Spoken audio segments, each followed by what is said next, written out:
The October 20th, 2025 meeting of the Bay City City Commission will come to order. The city clerk will give the invocation, which will be followed by the Pledge of Allegiance. After, we will have a moment of silence for long-serving principal of Bay City Central High School, Tim Marciniak. Please rise.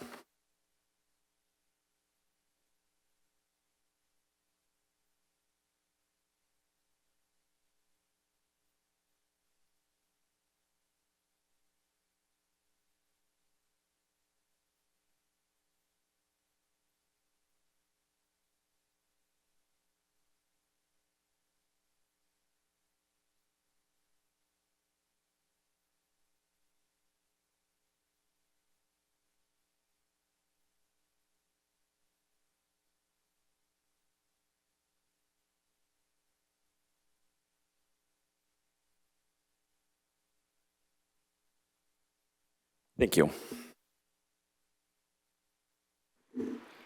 All right, the first order of business is presentations, and we have a few. Oh, you know what? We got to make sure everybody's here. Roll call vote, please. Commissioner Cubitt. Here. Coakley. Here. Tenney. Here. Zanotti. Here. DeWitt. Here. Rumberg. Here. Charlebois. Here. Morris. And Mr. Mayor. Present. I did hear from Commissioner Morris, who's going to be a little delayed. He had a car closing he had to do. So is there a motion? Commissioner Coakley? Motion to excuse Commissioner Morris. Is there a second? Commissioner DeWitt? Second. Is there any objection? Seeing none, Commissioner Morris is excused. Okay, now we can move into presentations. So this is fun. So we decided to do our first ever, well, somebody said there was a while ago. I don't ever remember a Halloween decorating contest. It sounds like there was, so we brought it back. And so we have some winners, and we wanted to acknowledge it. I think it was a fun, and it's still going on, and I think people are still decorating, but to acknowledge people at this meeting and hopefully bring more people out to see all the wonderful decorations throughout town. We want to acknowledge folks at this meeting. So I'm going to flip over to the hand mic. And so we didn't do first, second, and third. We did 3 residential folks we wanted to recognize and 2 businesses. And we'll start with the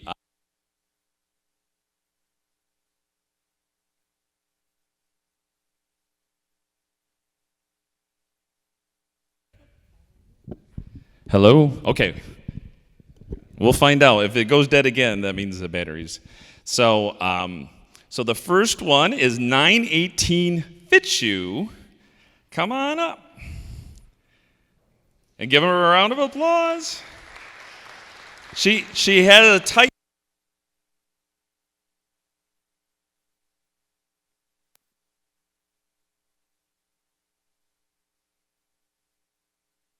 We have to use this mic. So can you say who you are? My name is Mary Mendyke, and I live at 918 Fitzhugh, and I have like 24 blow-ups and other stuff decorated in my house. I have a Grim Reaper that's taller than my house. So I want to congratulate you and appreciate your decorating, and I have Thank you. I have something for you. Does the batteries work? Okay, cool. Thank you for now. And this is a gift certificate. Lori Beaver from Beavers made a contribution, and so go enjoy. They have Beavers, they have Washington Pub, and Castaways, so go enjoy that. Thank you. Another round of applause. All right, next one, Winona Street, 1506. Did I get the address right? All right, it is 1506. For some reason, your little thing for the telephone said 1504. I'm like, oh, okay. But why don't you introduce yourself and what you did with your house? I'm Brandy Strauss. I just bought a bunch of Home Depot decorations and put them up. Well, no, there's like a whole curtain. Like you have like a digital curtain, right? And it Yeah, there's a whole bunch going on there, and I did, we put it out there on social media, and then I shared a bunch of pictures, and I think you were one of the highest number of people liked and shared it. So thank you for your contribution to this event. Thank you. Oh yeah, and so I have you from Beavers Pub. Enjoy. Thank you. Give her a round of applause. All right. So this next one, this was pretty incredible too. 200 West Chestnut. And she got home late last night. I was put a card to call me, and you should see this display. So I'm gonna let you talk about it. All right. It's actually 201 West Chestnut. Oh, what did I say? 200. That's just across the street. I'm Bridget Lasecki, and I've been decorating for 12 years at this house, and I have a ton of animatronics. We usually tarp the house, and I have step pads for everybody, and so all the kids can enjoy it. Thank you. And so this is from My Secret Garden, a whole bunch of different Halloween stuff, since you like a lot of different Halloween things. So again, a round of applause. Thank you so much. And then we have two business winners, and Paul's Flowers. Anybody here from Paul's? He thought he was going to be here, but he was a little delayed. So go check out Paul's display on Lafayette there. He did all the windows are completely decorated, and you go inside, it's all Halloween. So go check out Paul's. And anybody from Bruno's Pet Parlor? They were closed today. I left them a message. So, all right, we're going to get them. And then the last one I created with this, the Mayor's Halloween Spirit Award. And it's going to be hopefully a traveling award to recognize the neighborhood for Halloween spirit.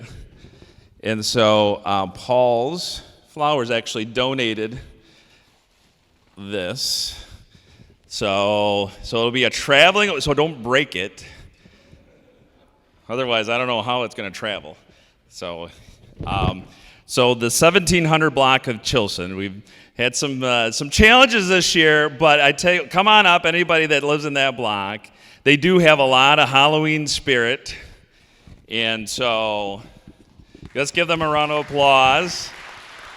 You want to tell them who you are and what's going on? And Jamie and Anne Marie Payne. We're just representing the whole block tonight because nobody else can make it. So, all right. I mean, all the credit goes to Matt, who started all this a few years ago, and the kids have gone more and more every year. Last year we had over 800 kids. This year probably going to be crazy with all the publicity we've got. So, yeah, it's just fun. So there are awards for everybody on the block, and then I forgot. So sponsored by Michigan Sugar sponsored that award for me. So I got a bunch of bags for everybody in the block. So I'll have to go to the block and drop them off, but I'm going to give you that. And actually the other award winners, so Michigan Sugar, I asked them, yeah, there's a lot of sugar. You know, this really is a sweet holiday, right? So they stepped up and made a donation. And we appreciate them. Actually, Mulligan's Pub, I didn't announce them too. Yeah, our community is really a great community. They really come together. And so we wanted to show something to show the spirit of our community. So you can accept it on behalf of the neighborhood. And so don't break it. All right, and it does light up. Pretty cool, huh? So let's give them a round of applause. All right, thank you. I got it all.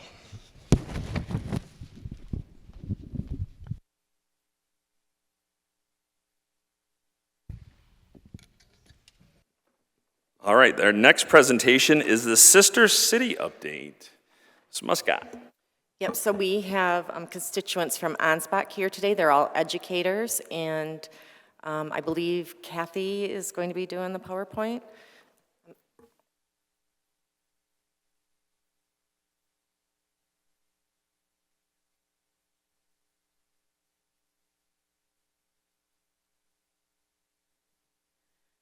Good evening. My name is Kathy Dardis, and I am an assistant principal at the Bay Aranac ISD Career Center, and I've had the opportunity to be a part of our Sister City educational intercultural exchange for about the past 6 years. And tonight we have a couple of our educators as well as 4 of teachers from Ansbach, Germany here to help us in our presentation.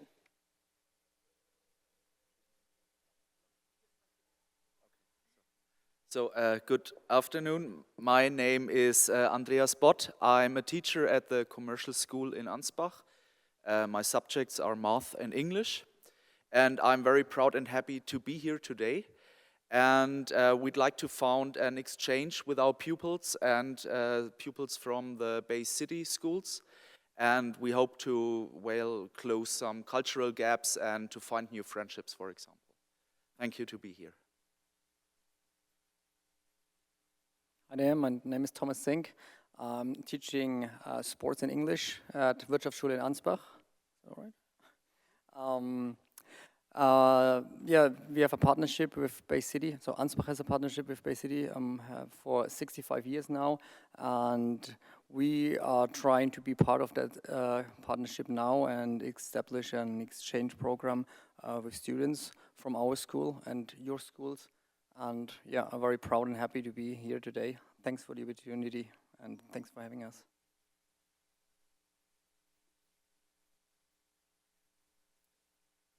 Good evening. My name is Stephanie Pfund and I'm a teacher at the Wirtschaftsschule or commercial school in Ansbach as well. And my subjects are German and history. And I'm really proud of being part of that exchange program and I feel really honored to be here today. Good evening. My name is Susanne Britz. I'm also a teacher and I'm the principal of our school. And I teach the subjects German and sports. And I'm also very glad to be here to have such an interesting program and to visit you all. And I'm very looking forward to our exchange and I'm glad about it. Thank you very much. Good evening. I'm Susan Elder. I am the German teacher at Bay City Central High School and Handy Middle School, and I'm part of the Sister City Educational Intercultural Exchange for about 6 years now. We are very glad to welcome our guests from Ansbach. We're very grateful for the invitation to present to the commission tonight, and we just look forward to growing our partnership with our sister city and our educational cohort.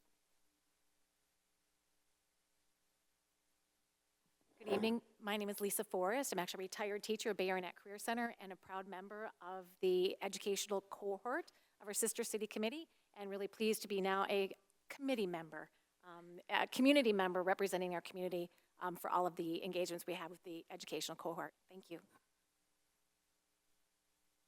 So our exchange has been happening for about 3+ years, and in that time we have had several groups of educators visit Bay City as well as travel to Ansbach, and we've also had student groups, and we will continue to have student groups travel. Our Bay City Public Schools and the Career Center have been the 2 main educational groups that have participated in this exchange. However, we also have expanded to include community members, the Donk Club, our city manager as well. Individuals from Saginaw Valley, Delta College are also part of this partnership. And the goal this week, while we have our 4 educators from the Wirtschaftsschule, is to be able to support an understanding of what career and technical education is and the opportunities that students have at the Career Center and the connections that they make with business and industry. And the secondary, while they're at the Career Center, their curriculum, and then how their path leads into their post-secondary opportunities. And so today we hosted the educators at the Career Center. We will be visiting Delta College and Saginaw Valley, as well as the Bay City Public Schools this week. We will also be having a tour of Bay City, and heading up north as well to see some, hopefully some beautiful colors and show off our state. It is something that we are very proud of, and the Ansbach Platz that sits in Uptown is part of this process that we supported, and that really was one of the celebratory spots for our 60th anniversary and our upcoming plans. So part of growing our cultural exchange and supporting it includes some fundraising nights that also include cultural education. So we plan to have a trivia night in January, focusing possibly on German trivia and maybe some German food and drink. We host a German dinner at the Bayern Neck ISD. This will be our second annual dinner in the spring. Last year it was incredibly successful. The culinary students at the Career Center design and cook the German meal. We have German music, we have support from the Dunk Club members, and our students who are traveling serve the meal and clean up.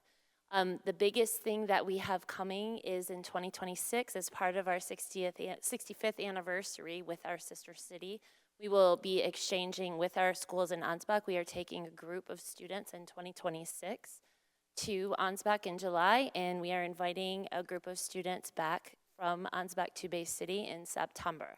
So that is something, again, this will be our third exchange in the past 6 years, and we're very, very proud of it. Looking forward for everybody in the room, in 2026 is our 65th anniversary celebration. Again, this is one of the longest standing people-to-people partnerships in the country. So it's something that the city should be very proud of, and we are, of course, as an educational cohort, very proud of it. But that is coming up this summer, so this will be great. We always want to send out a great thank you. We couldn't do this alone. The Bay Arnett Career Center and Bay City Public Schools are very supportive.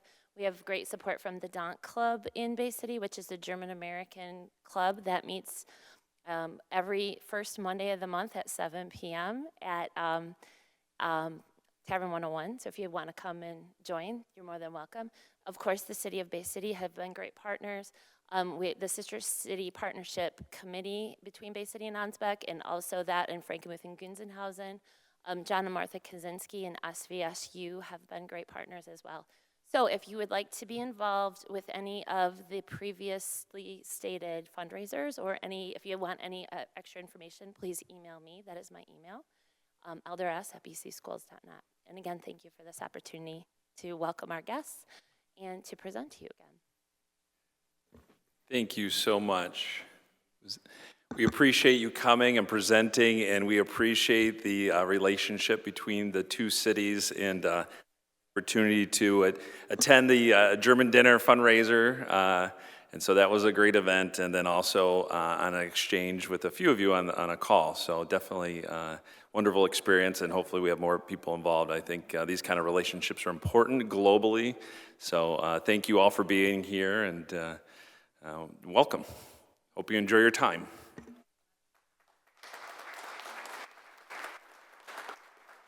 And I know we have citywide survey. I did see Paul from Paul's Flowers, and he came in a little bit late, but I want to give him his recognition for the Halloween decorating contest. Come on up real quick while the city manager prepares.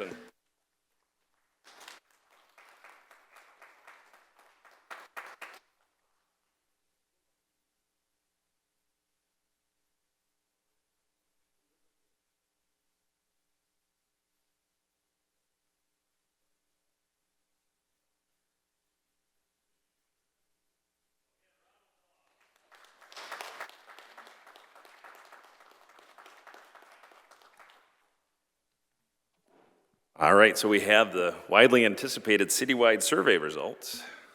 Don't get too excited here. Okay, so to start out, I want to give you some facts that we had 740 responses that we collected for the whole month of July. If you look at it in perspective, we have about 32,000 residents in Bay City, so about 10% responded. Some of these we could tell were duplicates, so I'm just going to tell you about that first. I can tell that some people probably filled out duplicates because the answers were the exact same, even the written answers. So just a heads up on that. The surveys primarily came back from online submittals, but we also had a number of citizens in Bay City that picked up a paper copy, and we just had to input those. All right, so we're going to get into some general information, and then as we go through these slides, it digs a little bit deeper into the departments. So we'll go quickly through this stuff. What area, Bay City, do you live in?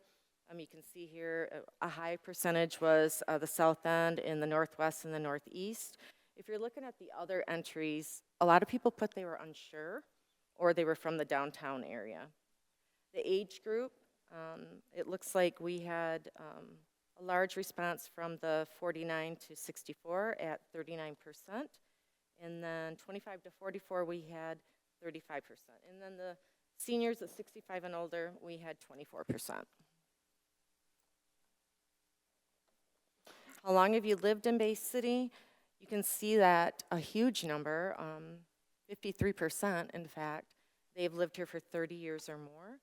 And then the occupations that we asked them of were 63% were employed, and 31% were retired. So this one did like a broad ask about all of our city services, and like I said, we're going to dive down a little bit deeper when we get to those slides. And it's asking how satisfied residents were with our services. So we looked at water quality, water service for the cost, sewer and stormwater, electric service and electric service for cost, and trash and recycling. If you just look at the very satisfied and satisfied, those numbers are high. So like water quality, they're happy, they're 62%, and I can just completely go down to electric service reliability, it was 59%. The one that threw me off a little bit is the electric service and the cost. It was about 28%, but I checked with electric today because we always sold our services on, we have lower utilities for electric compared to a competitor in another area of Saginaw, Michigan. But today we have 28% difference between us. So we are 28% cheaper than the other company. Have you had any recent problems with these services? 68% said no. This next page talks about our city services, and we just put down the issues that experience issues. So we didn't put any of the good comments in here. We just wanted to drill down on some of the issues that people are having. Like power and water concerns, our takeaway where residents are noticing power reliability issues and concerns about water quality. Electric and water billing issues, billing fairness and transparency are top concerns. Trash and recycling, waste services could benefit from improved consistency in communication. I think that's probably when someone's trash recycling was left at the curb or it got missed that day. Sewer, infrastructure maintenance, especially stormwater and sewer, is a key worry for our residents. And then overall cost, residents have experienced issues. They don't feel that they're getting what they pay for. This slide shows how would you rate customer service in the City of Bay City service departments. So I took it from the excellent to the fair, which I think that's good to look at. It was 75%. They were rated excellent, good, and fair. And do you support increased investment in utility infrastructure? I want you to remember this right now because they're saying yes. 51% is saying yes, and 29% is saying not sure. And we're going to cover that later. The next slide shows if they own or rent. Obviously, you can see 87% own. And then what type of housing do you feel the City of Bay City needs more of? So they were able to pick from a list of things that we had, and some people did put other entries. And 31% says we need more affordable housing. 29% says we need more single-family homes. And then 17% says, I don't believe Bay City needs any more housing. In the neighborhoods and housing, how safe do you feel in your neighborhood? So once again, I took the mostly safe, very safe, and I added in the neutral at this point because I felt if they weren't feeling safe, they would absolutely say that. So 86% are saying that they feel safe in their neighborhoods. How satisfied are you with the current state of public safety infrastructure? So we're talking about police stations, fire departments, to that matter, and I took it down to the neutral again, and 73% said they're very satisfied, somewhat satisfied, and neutral. This slide is going to show some comments that were made about public safety. Now, once again, I'm going to remind you that these are statements that came in where people were not satisfied. So we do have comments with the satisfaction, but there are some that we wanted to list are not satisfied. Crime and police presence, the community takeaway, where residents are feeling uneasy about neighborhood safety and want stronger traffic and crime enforcement. And then perception of understaffing. There are concerns about our staffing levels as they see a threat to emergency readiness. Fire station closures. Some residents are worried that fire protection coverage is reduced or stations are under-maintained. And negative media or publicity. The takeaway for us was news coverage and anecdotal experiences are shaping public trust in public safety departments. Now, a few slides back, I shared with you that 73% were satisfied with, was it 73%? I have to go back here. Yeah, with public safety. And then these were the comments from people that were not on board. This is more about public safety. Would you support a dedicated public safety millage that would fund our upgrades to our police and fire stations or additional personnel? So we had 76% say they would fund it. So strongly support, somewhat support, and neutral. But if you look at the numbers next to it, 46% said they would only pay $50 per year.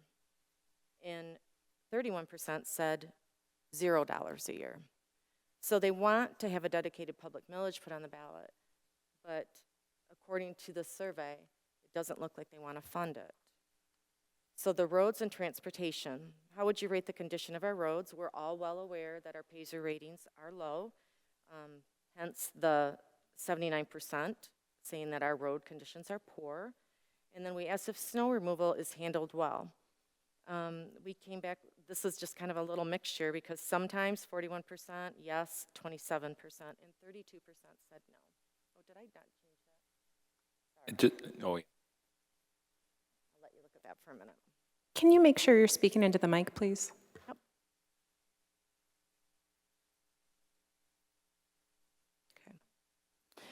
Okay. For roads and transportation, this is another one that's not satisfied. So slow response times. It was residents want faster snow and ice removal after weather events, and quality of plowing. Residents feel plowing could be more thorough and less obstructive. Side street neglect. We do get a lot of calls about this, about when are we going to plow the side streets. Perception that service prioritizes main thoroughfares over residential areas. And then weather responsive operations. People want more flexible storm-based approach. Roads and transportation continues. Do you think street maintenance is handled well? We have 61% that said no, and only 9% said yes. The top concerns with roads or transportation, so they had to put these in order from 1 to 6 to your least concern. Of course, potholes was number 1. Then traffic flow and sidewalk conditions followed that up. These are also some more takeaways from roads and transportation.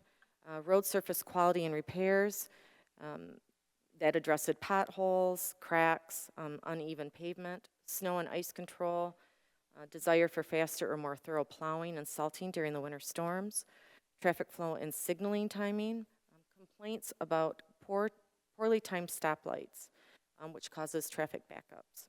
Non-motorist safety and accessibility, pedestrian crossings, and bike lane safety mentioned repeatedly, with calls for more crosswalk signage and visibility improvements. And construction management, concerns about our project timelines, coordination, and detours. We saw quite a bit of people saying that we had too much road construction being done in the city at the same time. More on roads and commissions, or transportation. So we asked the same exact question that we asked about for public safety. Would you support a local road millage, a small property tax increase dedicated specifically for repairing and maintaining Bay City streets? 47% said yes, 21% said they're unsure, but once again, we had 42% say that they'd only pay $50 per year, and 38% said that they would not support a millage.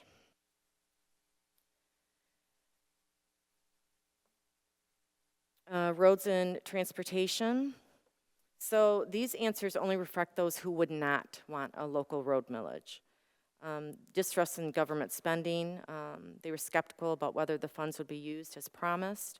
Tax burden concerns, worries about adding to already high property taxes, demand for better financial management, beliefs of the road issues could be addressed through budget reallocations, just wanting more information. They're uncertain of some of the information for like timelines and concerns about the scope.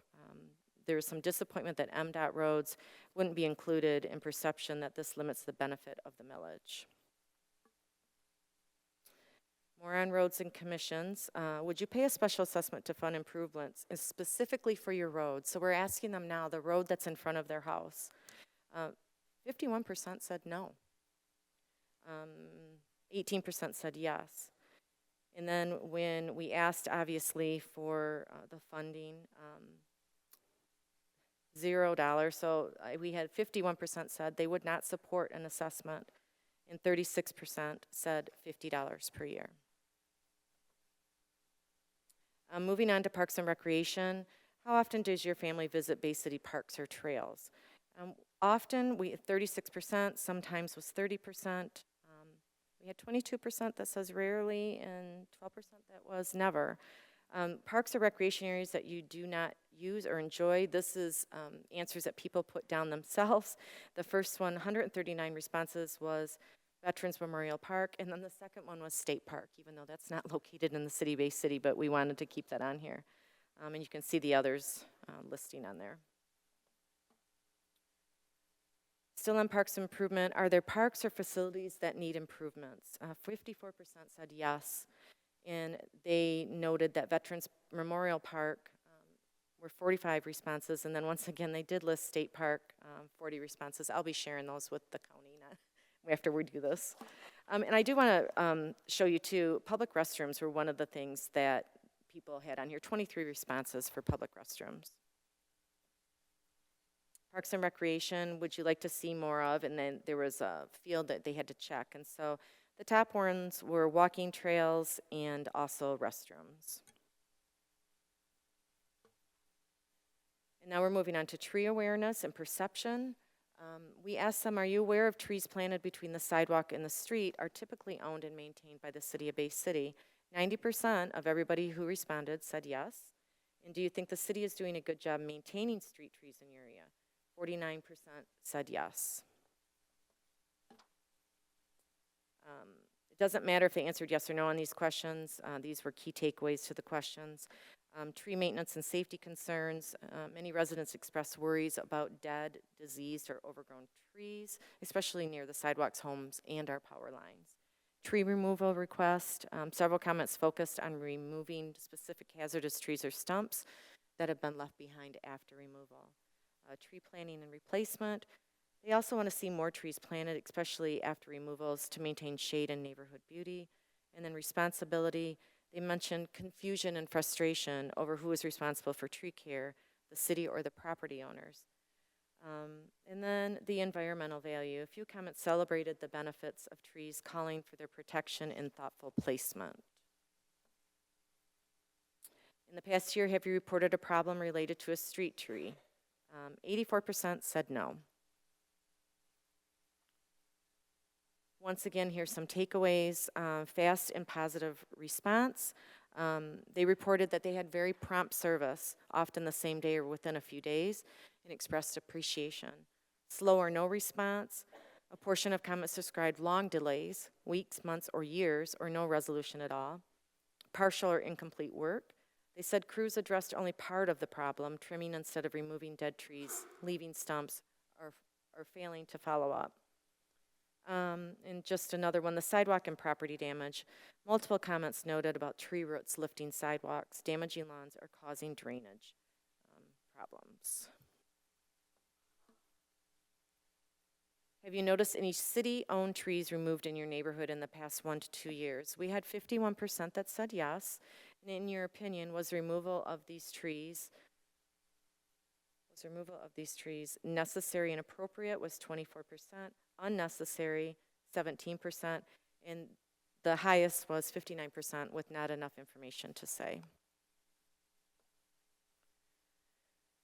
They drilled down a little bit, and there's a couple, like this McKinley Avenue showed up on here because it's a big project right now.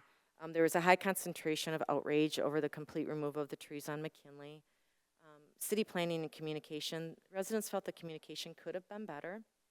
Necessity versus overreach. Support for removal when the trees were dead or diseased, causing sidewalk buckling and damaging sewers. Environmental impact, again, loss of shade, beauty, and bird habitat. Replacement concerns. Replacements when planted are often too small, poor quality, are not in the same location. And then just a couple sub-themes, maintenance issues, wildlife impact, or perception issues. When a street tree is removed, how often do you see it replaced with a new one? We had 32% that said not sure. We had 20% that said sometimes, and rarely was 21%. How important is that the street trees are replaced in a timely manner? 42% said very important, and then 26% said somewhat important. But once again, we asked about increased funding. Would you support increased funding to ensure timely replacement of city-owned trees that are removed? 55% said no. 31% said not sure. City communication and engagement. What is your primary method of obtaining information about city services? And we asked them to check all that apply. So the ones that did come up were Facebook or social media, our city website. People rely on word of mouth, our email newsletter that goes out, local newspaper. How well do you feel informed about decisions made by the city commission? 58% said no, and 32% said somewhat, and then we had 11% said yes.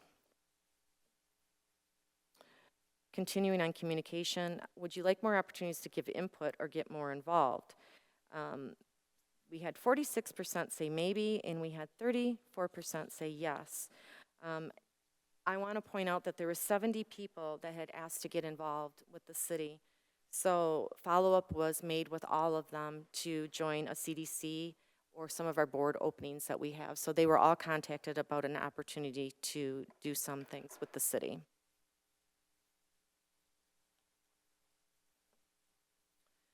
Continuing on communication, have you contacted City Hall or another department in the past year? 54% said no. 46% said yes. If so, how would you rate your experience? We had 11% say exceptional, 39% said good, and 23% said neither good or bad.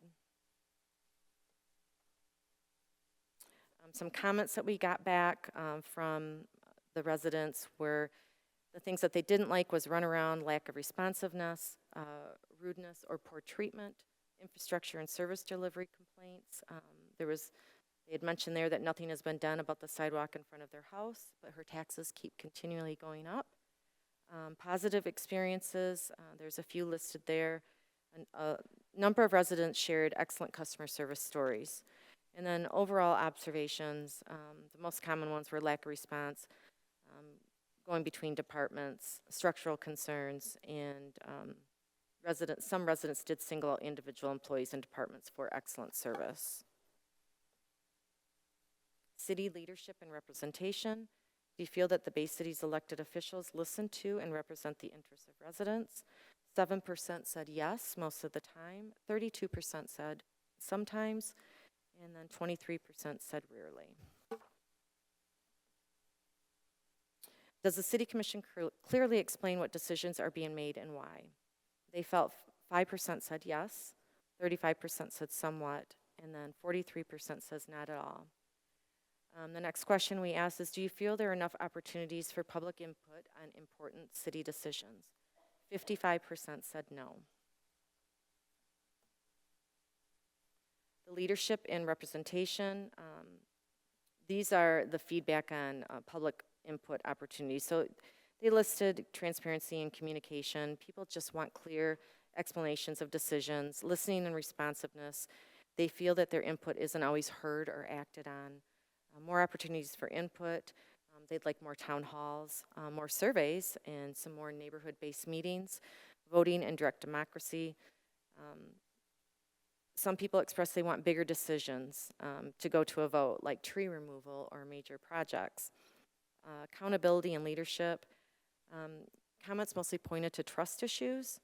And then equity and accessibility. They want easier ways for all residents to participate, including seniors, renters, and those without internet. Qualities that are most important for you, for an elected official. The top one was accountability, and we go right to transparency and responsiveness. We asked them, what do you like most about living in the city of Bay City? I'm just going to go for the titles, the location and waterfront, that small town feel, uptown and local businesses, events, festival and entertainment, affordability and convenience, and our history and character. What are your top 3 issues you'd like the city to prioritize? So this was on a point system. It had to get weighed out. So they get 3 points if it was your number 1, 2 points if it was your number 2, and 1 point for if it was your number 3. The first one came in at roads, streets, sidewalks, and potholes. I feel it not a surprise to us, right? The second one was bridges, tolls, and traffic flow. And then the third one was crime, safety, drugs, and homelessness.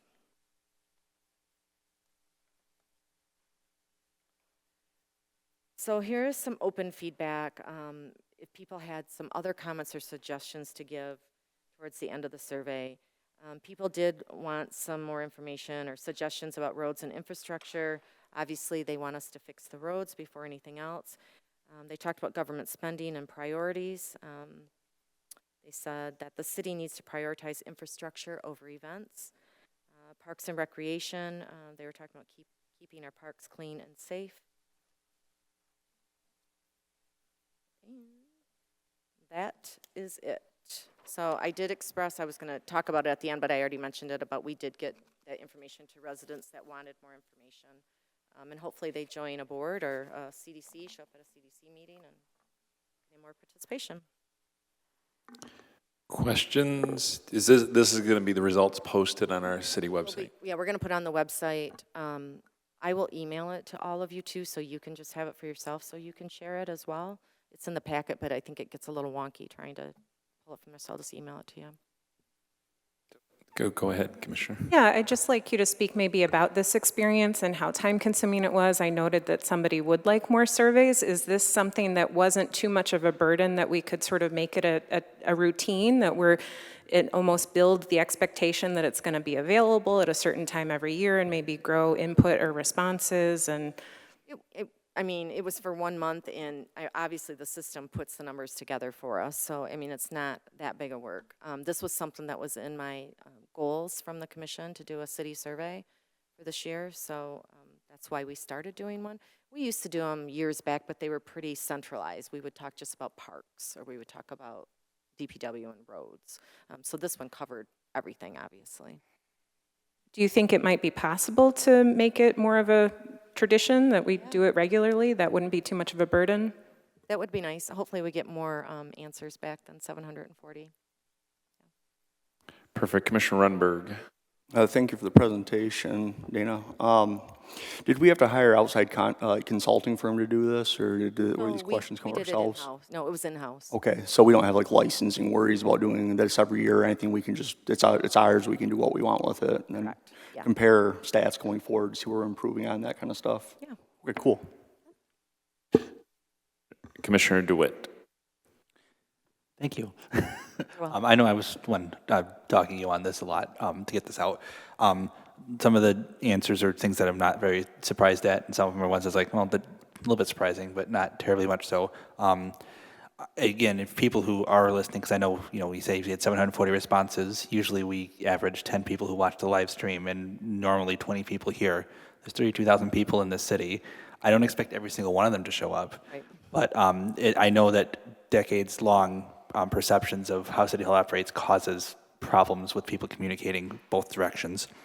And if anyone who might be listening who said that we need to figure out where to cut spending, I'll gladly give you the budget. Give me ideas, because I've been looking at it for Mr. Martini for almost a decade now, and my suggestions are mostly we are tied to required funding, and that's not just an us thing, that's an everywhere thing.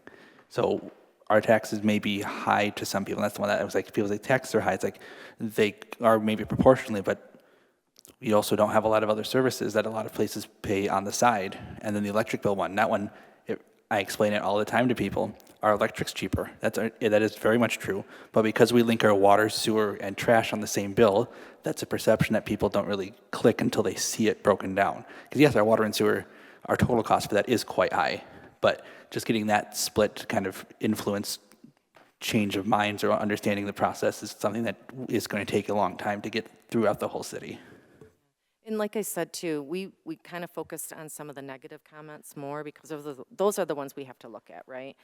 We can drill down and give you guys like all the comments for all the sections, but we thought we should just address these comments that were negative. So there was plenty of very nice comments too about how the city is running and how our departments are running. I wouldn't mind a CSV file. Commissioner Tenney. Thank you for the presentation, and I definitely welcome all of the feedback on ways we can improve as far as the negative comments go.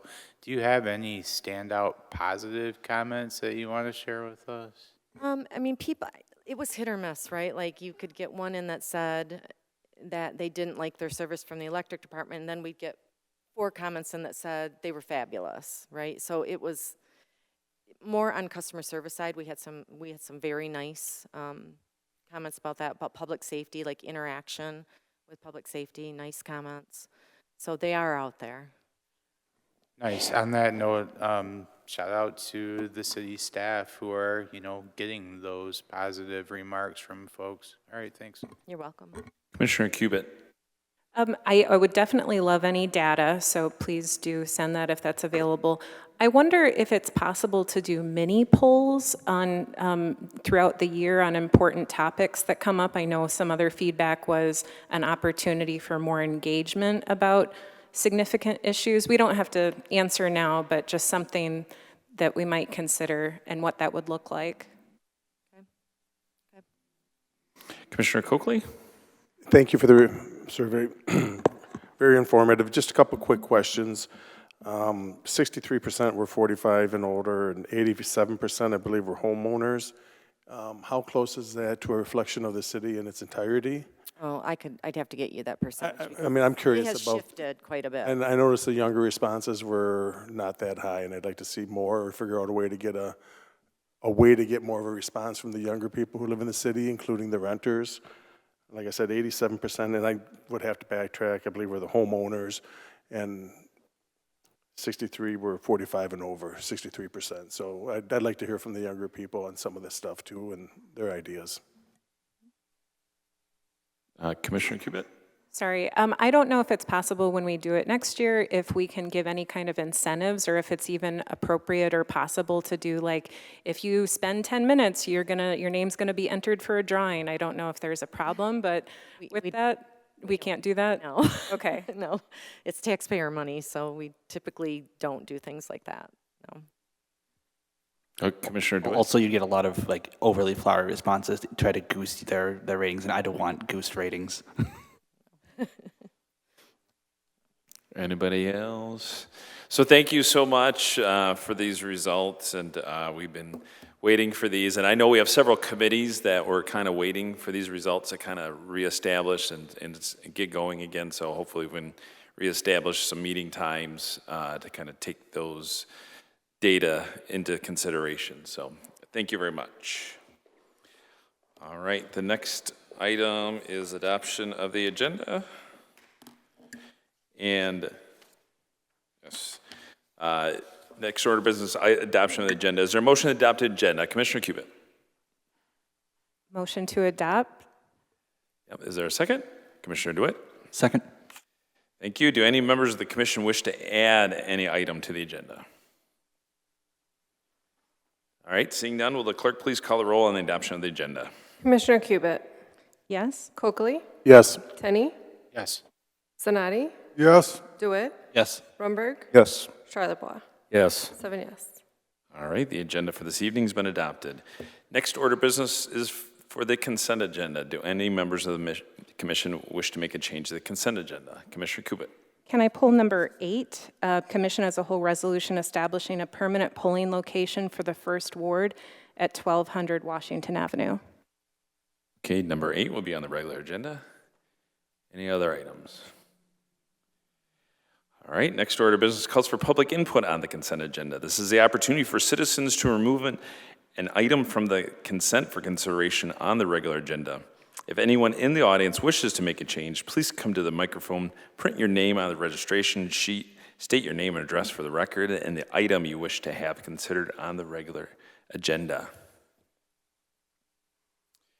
All right, seeing no one come forward, is there a motion on the consent agenda? Commissioner DeWitt. Move to approve the consent agenda. Is there a second? Commissioner Runberg. Second. Okay, will the clerk please call the roll on adoption of the consent agenda? Commissioner Coakley. Yes. Tenney. Yes. Zanati. Yes. DeWitt. Yes. Rumberg. Yes. Charlebois. Yes. Cubit. Yes. 7 yes. All right, the consent agenda has been adopted. Next item of business calls for public input. Under the rules of the City Commission, each speaker will be allowed 5 minutes to speak. Commissioner Coakley will serve as the timekeeper. This is the opportunity for citizens to address the commission regarding any agenda item or any other matter.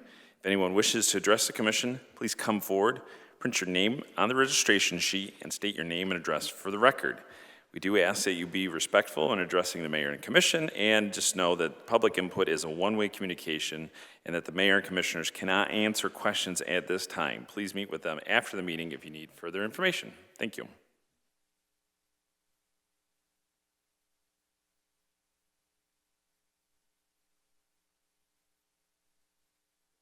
Just make sure the buttons. Got it. All right, my name's Katie Ball, 302 McCormick Street.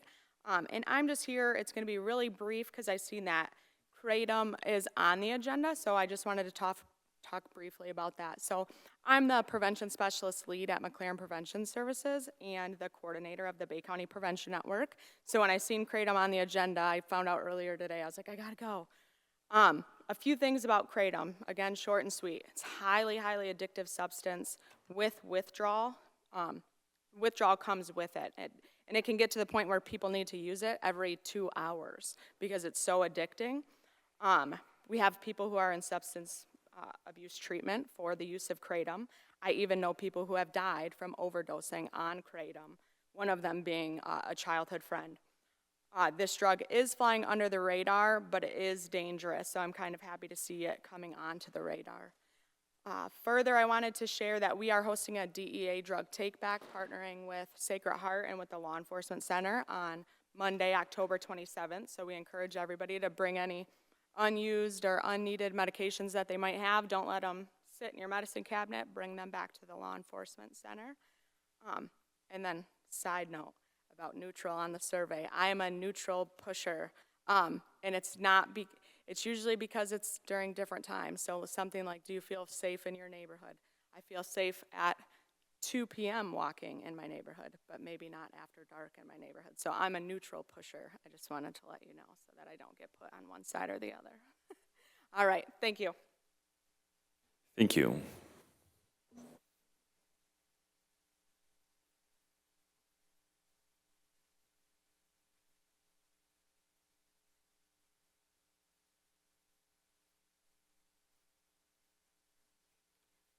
Greetings, Commission. May I leave something with you, Madam Clerk? Yep, through the clerk.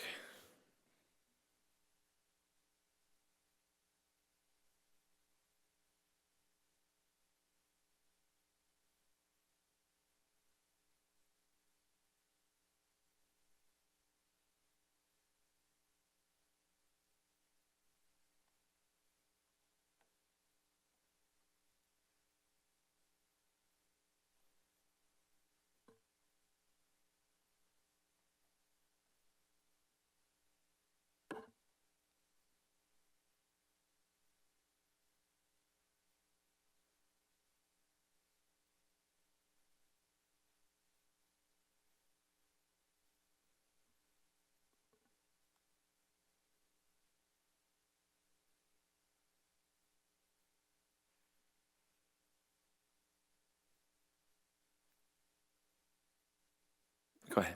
Thank you, Mr. Mayor. It's my pleasure to be here. My name is Sylvia Orduno. I'm a resident of Detroit, but I'm a statewide organizer on water affordability. And I'm coming here humbly today to ask for your support for statewide water affordability. And I say this for a number of reasons. I've been working with residents across the state, and we're looking at communities that we really believe would benefit from statewide water affordability legislation.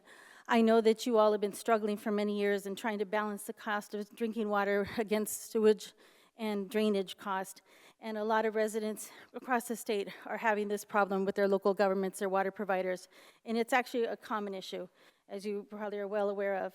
I really appreciate the depth you all went to do the community survey. It's really important. One of the things we found out, though, and that I've had lots of survey experience as well, is that low-income households tend not to do those surveys. But even still, if my math is correct, you had a majority of residents that said that they were dissatisfied or very dissatisfied with the cost of their water service. And that's very similar to what we've been doing here, going around to neighborhoods and talking to residents, even in shopping centers. And my colleague here, Roslyn, can tell you a little bit more about the conversations she had with people as she was going around talking with folks. Last Wednesday, we had a community meeting at the community center, and several residents turned out, and they were telling us about their concerns with water bills. And what I want to mostly sort of put forth with you all is that we know that balancing the budget requires you to be able to figure out what you can charge and not charge residents. We know that it costs a lot to operate and maintain water systems, and there's so much more to do even beyond just that. All of the infrastructure costs are going up incredibly high. Residents cannot be expected to carry these costs in any way, and we know that you recognize that, which is why it's hard to keep adding rate hikes and debt service onto the budgets in order to be able to keep that balance. But it's a very real consequence that's happening now, where a lot of low-income households are really feeling concerned, if not frightened, about how they're going to be able to keep up with the cost of their water service, including drainage and sewage, when they know that there's so much to be done. And so a lot of communities have tried to kick that can down the road, right? But we know right now that water main breaks are happening. You've got a very old system. It's one of these communities across the state that's been here for at least a couple of centuries, right? And we know that you're grappling with these things. One way we can address this, though, is as Michiganders to not keep trying to do this community by community, because all local municipal water providers are under the same pressures. But how do we do this? If we pass statewide water affordability legislation, we can spread the cost across the state and make it so that no one community has to figure out how to grapple with this themselves. And so there's definitely more I'm happy to share with you about this, but one of the things I'm hoping is you will consider passing a resolution in support of statewide water affordability. It will go a great deal towards helping us get something passed with the current legislative session. But we can't do this, again, in just any one community. If we do this together as Michiganders and with the vast resources we have here in the Great Lakes, we can actually really set a standard that is something that can be looked up to by other Great Lakes states and the nation. A lot of states across the country are grappling with the same problem, don't have solutions, don't have such immense amounts of great fresh water like we do here. So this is a problem we can solve, and it's something we can really do across states, across cities and townships. I'm just asking if you all will take a closer look at this, and I'm so happy to talk more about it when there's a chance. Thanks very much for your consideration. Thank you.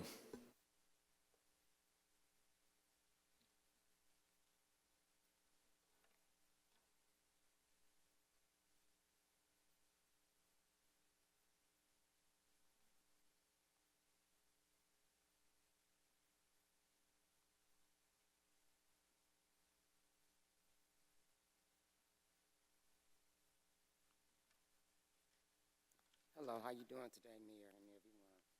Just make sure the Hello, light, how oh, you there we doing go. today, Mayor and everyone that's in the room? My name is Roslyn Walker, and I'm a resident that have struggled with paying water bills and you know. Could you just say your... Roslyn Walker, and I'm a resident of Oh, okay, address. 10864 Balfour Road, Detroit, Michigan, 48224, and I live on the east side of Detroit. And I was up here, and I did surrounding grocery stores and basically different stores, and I passed out a lot of flyers, and I talked to a lot of residents that stated that they are having trouble paying their water bills and that the water bills are too high. And a lot of them were saying that they couldn't cook the certain food that they needed because they have to watch how much water that they use. And they also couldn't wash their clothes because some of them have to wash their clothes, and they also get charged the extra $1 for washing loads of clothes when they live in the trailer parks or whatever. So I was just hoping and praying that you all can look more into this and, you know, hope and pray that it's a thing that we all can do, okay? Thank you. Thank you.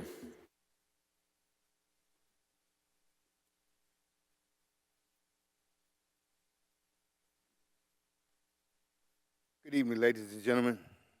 My name is Alton McIntyre. I'm from the city of Detroit as well. And I've been a canvasser since 2015 with Detroit Water Board Coalition, canvassing different neighborhoods, going into different communities, talking about the depths and disparities about water affordability. Water affordability is not only affecting just Detroit, it's affecting all Michiganders because we all need clean and affordable water. And I just learned here recently that we're surrounded by the Great Lakes.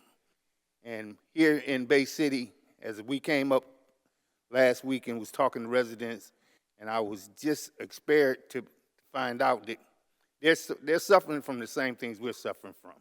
High water rates with no help.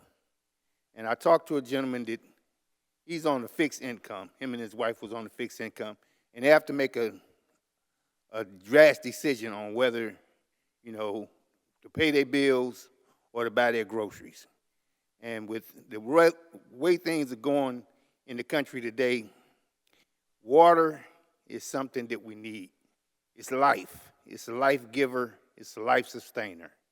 So we did our canvassing, and I'm seeing that much of the things that we're experiencing in Detroit, water rates going up and nowhere, landlords not paying their part of the bill, shifting the weight off to the tenant.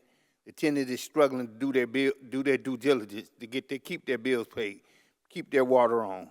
I don't know here how it goes, but we're experiencing a lot higher water costs. It shouldn't be passed on to the residents because right now our state is in a state of emergency as far as water affordability. If we don't jump on this now, it's going to be something that our children and grandchildren will be dealing with in the years to come. And when I say that, I say it like this, because we can afford to live every day, but we cannot afford to live without water, never. Because when you look at the drainage rates in a different city, the infrastructures work that's going on, I listened to the governor say fix the darn roads, but what about the water bills? What about the water that's going down those roads? The water that's running off of your houses, the water that's running down your drains, the extra curriculum that you want to do on the weekend that you can't water your grass, wash your car, wash a load of clothes at a convenient time that it's a peak hour. I've never heard of that. Lived in the city of Detroit all my life. We used to pay water bills once every 3 months. Now we're paying them once a month, and they hired in lights and gas. So I'm hoping that you will see something that Ms. O'Donnell gave you in the letter. And please, if we can come up again and show you how we do things as far as going community by community, door by door, just canvassing, saying how important this is to all Michiganders. The water is something that we cannot live without. We must make a way in order to make it clean and affordable for all Michiganders, no matter whether you're in Saginaw, Bay City, Detroit, Highland Park, Hamtramck. We're all Michiganders living off of the same water. Thank you. Did you sign in?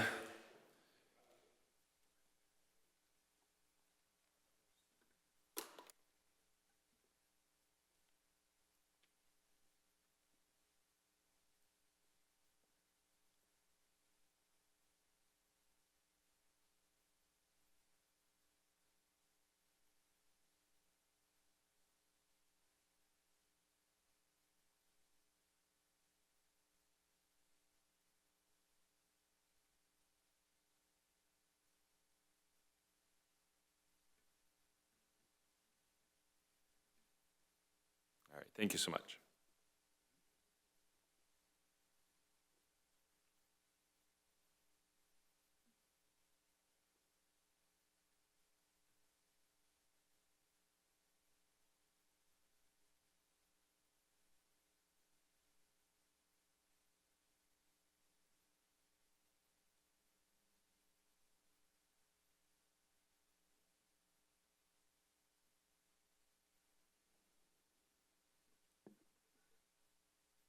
I'm Dr. Bill Maroney. I'm the Chief Medical Examiner for Bay County, Midland County, Iosco County, Aranet County, and Tuscola County. I live at 7323 Glen Eagle Drive, Bay City 48706. I've lived here about 20 years. I practice family medicine in the, right after the millennium. I moved out to Huron County, and then I've moved back, and I've had an office on Midland Street, Pine, and now I'm at 1009 Washington Avenue. I speak out supporting any ordinance that would bring structure and observation to Kratom, because in 3 of my 5 counties, we have Kratom overdose deaths. Kratom is a plant from the coffee species in Southeast Asia. It's primarily from Thailand, and it's consumed as tablets, capsules, and tea in America. At low doses, Kratom is desirable because it boosts energy, and at high doses, Kratom acts at the opiate receptor and it relieves pain. The problem is there's no FDA guideline or approval, so people are doing whatever they need to do. It acts like morphine at high doses, and I've been detoxing Kratom patients for 10 years. There is no regulation. It's kind of use it until you feel a certain way. I've had mothers taking Kratom, delivering babies at the hospital, and the hospital doesn't test for Kratom, and the mothers didn't want to admit that they were taking something. Babies went into withdrawal. Kratom is very insidious. I have a UPS driver that's addicted. He takes 10 grams of Kratom every day. He's now in opiate treatment and counseling with me, and he said when he came to me, if he didn't take his 10 grams a day, that's 2 grams here, 2 grams there, 2 grams there, he would vomit, he would crap, and he would sweat and go into full withdrawal with anxiety. And when he took his Kratom, he wouldn't go into withdrawal, but he was too confused to think and deliver packages. We need regulation and observation because the DEA didn't do their job. They didn't give us a safety statement. There is a Kratom advocacy group across America because they say some people find benefit. But with Americans having addiction personalities, this is not a good thing to sell in a gas station. At low doses, it's a stimulant. At high doses, it's an opiate, and you can overdose. EMS will not know if somebody was a Kratom overdose or a heroin or a fentanyl overdose. We need information about how to recognize Kratom use, Kratom overdose, and then we'd have to train our first responders to likely follow up and get people who are taking excessive amounts of Kratom, which is almost everybody, into treatment. So if you can observe and manage and regulate something that the DA didn't, it would be a good idea. I think, and you can disagree because you're the lawmakers and I'm just the physician, If you have a permit to sell marijuana, you should have a permit to sell kratom. And if somebody doesn't follow the law and sells it to the young and people that are underage, you can pull their permit. But unregulated kratom is unacceptable. There's an opinion at the federal government, this is an up-and-coming drug of abuse, when I've seen it destroy lives for 10 years. Thank you. Thank you.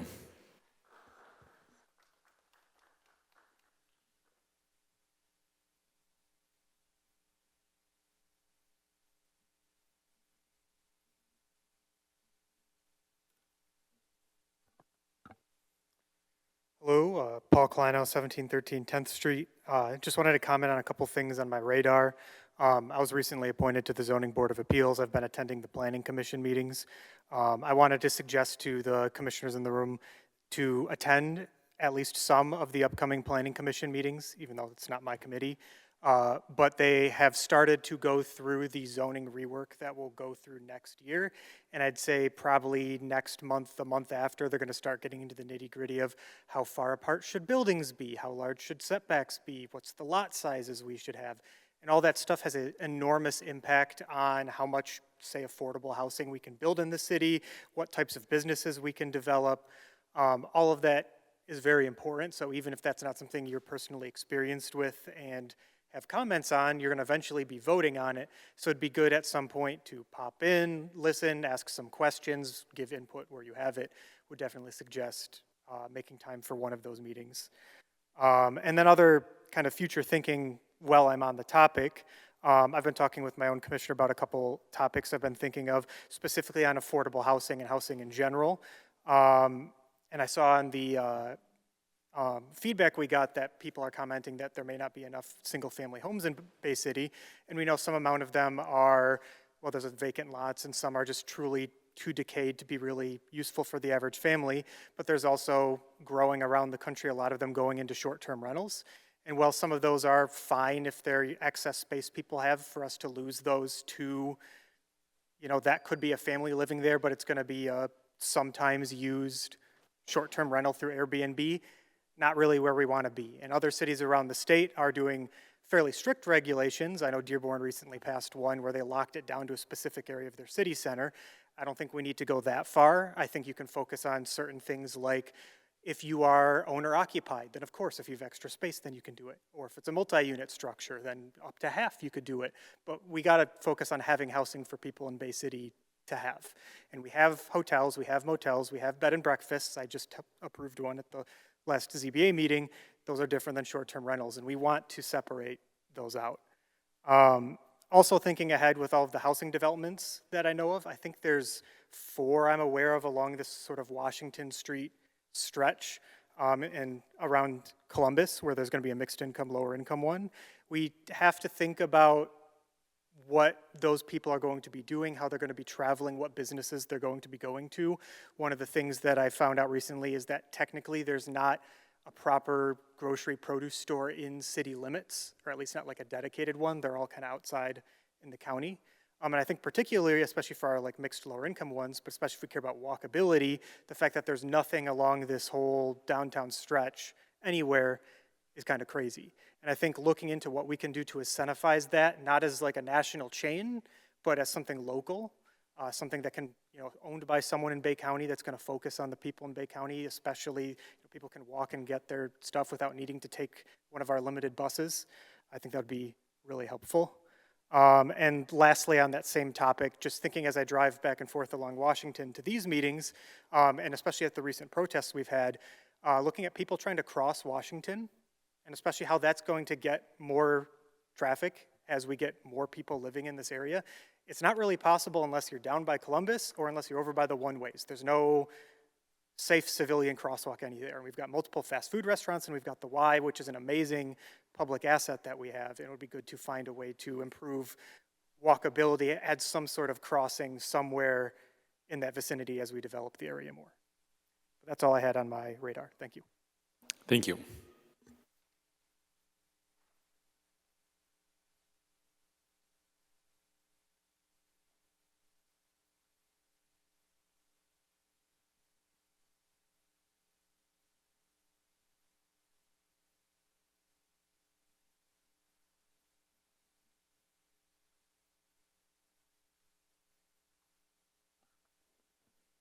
I'm Jill Cosley, 208 West Smith Street. I haven't been here in a minute, but I'm still on the same topic. Not sure if you all know this, but Bay City is known as the city of broken bridges. I don't know if anybody's heard that before, but I've heard it a lot. I'm not here to tell you that but I'm here to tell you we have another part that's very broken, our fire stations, and the amount of firefighters we have to man them. We need immediate attention. Station 5 in the northwest area of the city, along with Station 2 in the south end of the city, were built where they are for a reason. Response time matters. Not how many calls the station has had, but response time. In the north end of the city where Station 5 is, bridges and railroad tracks surround our neighborhood. Bridges are at the northeast and southern parts, which affects response time from Station 1. And there are railroad tracks on Hart Street, State Street, Henry Street, Euclid, Patterson, Marquette, and Wheeler Road that surround the Banks area where I live, where the station got closed. We're literally surrounded by them. They go past at least 4 times a day and into the night. I timed one at 10 minutes just the other day. Cars were turning around and going another way. Imagine if a fire truck or ambulance was on the other side. Response time matters. Don't just take my word for it, though. Baltimore Fire Department states, and I quote, "A fire doubles every 30 seconds. This rapid growth underscores the critical importance of quick response times," end quote. I was talking to someone the other day who said that Bay City fires burned to the ground. Why? In a recent mailing from American Heart Association I received this week with signs of both heart attacks and strokes, it said, and I quote, "Learn the signs, but remember this. Even if you're not sure it's a heart attack, have it checked out. Minutes matter. Fast action saves lives, maybe your own. Don't wait. Call 911 or your emergency response number," end quote. Cleveland Clinic reports that every minute of a stroke, you're losing 2 million brain cells. AI Healthline says stab wounds bleed out in 2 minutes if hemorrhaging is not stopped. My husband had a low sugar episode, which he didn't recognize because he was put on new meds, and his blood sugar dropped, which usually was high. He thought he was having a heart attack. My daughter called 911, and a fire truck was there within a minute. We live 4 blocks from Station 5 when it was open. His level was down to 30. I found information about hypoglycemia from Cleveland Clinic, and I quote, "Severe hypoglycemia, 70 or under, can be life-threatening and requires treatment with emergency glucagon and or medical intervention," end quote. I shudder to think what would have happened had Station 5 not been open and he had to wait 5 minutes more for mutual aid or for a truck from a station further away. It only makes common sense that a medical mutual aid truck coming from Bangor would not get there as quick as 4 blocks from my home. All residents in the Northwest Banks area and all the business in the industrial park are within a 6 radius block of Station 5. Response time matters, and so do these residents. Station 2 is in a part of the city where mutual aid and Station 1 are far from an exceptional response time to get to them as well. I've spoken at many commission meetings and would like to thank the commissioner who put together a resolution to get an amount needed to fix Station 5, and to thank all those who voted for the money to spend on an architect. Even though it's going to be a lot of money, now is the time to find the funds that will be needed to fix it. I'm requesting that one of you, sorry, these are kind of stuck together. All right, one of you find out where funding can be pulled from. I'm also requesting that someone find the funding perhaps through grants. Flint just got a grant, and Bay City, Midland and Saginaw just got a grant for, and it's for public safety. I'm not sure if it's to hire firefighters, but, please, somebody find some funding to hire the amount of firefighters needed at all the stations in the city. We don't have enough PSOs to pull from that source, which is obvious since we have houses burning to the ground. And one of you needs to get to get the meetings going for Public Safety Committee this week. We've been talking about it, we keep talking about it, and it's still not happening. And for those of you who don't know, that haven't been on the commission long enough to have heard me speak more than once, I requested a Public Safety Committee be put together to find... Commissioner Renberg? I move to provide the speaker 2 more minutes. Commissioner DeWitt? Second. Any objection? Speaker has 2 more minutes. To put together a committee of people to find funding that we could put into a pool so that when fire stations do have something wrong with them, like there are broken windows and broken sinks, and our station got shut right down because they couldn't find the funding to fix it, that there would be funding already in a pool. So this Public Safety Committee hasn't been formed yet. It's been talked about. So let's just discuss finding some money from somewhere. FLOC money has been discussed. Anything else necessary so that when station needs fixing, no matter how big or small, we have some funds set aside to fix them. Waiting for this committee for any reason is not an option. It's really kind of sad that it hasn't been done yet. Fire and EMT are the heartbeat of our community. The hearts of our city residents are broken right now, especially in my area. We need your help to heal them. Our buildings need to be well kept and kept in the parts of the city where they are in. We need enough firefighters to man them. No matter what we do, this problem is here.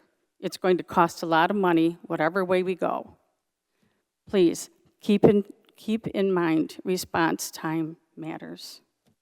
Let's do the right thing. Let's keep the stations in the areas of the city where they are so that people can be helped in a timely manner and not bleed to death. Thank you for your time. Thank you.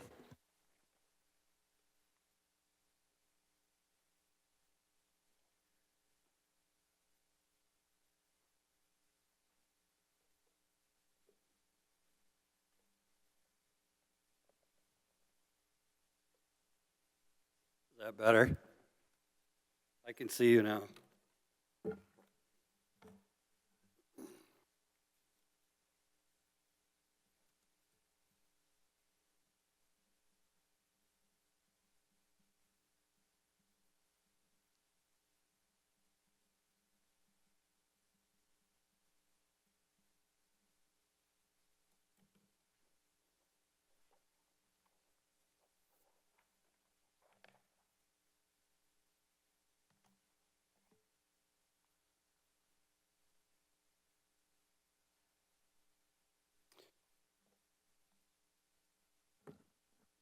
Jeff Reed, 409 Fillmore.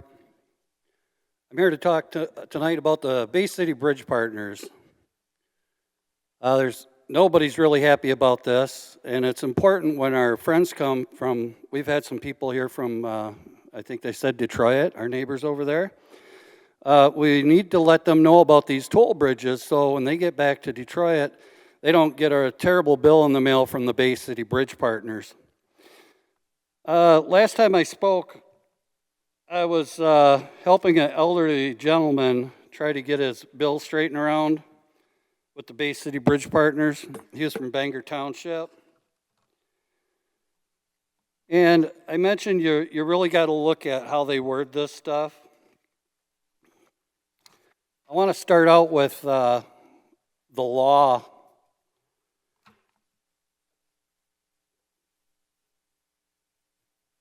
I brought this one with me today because I felt it was important.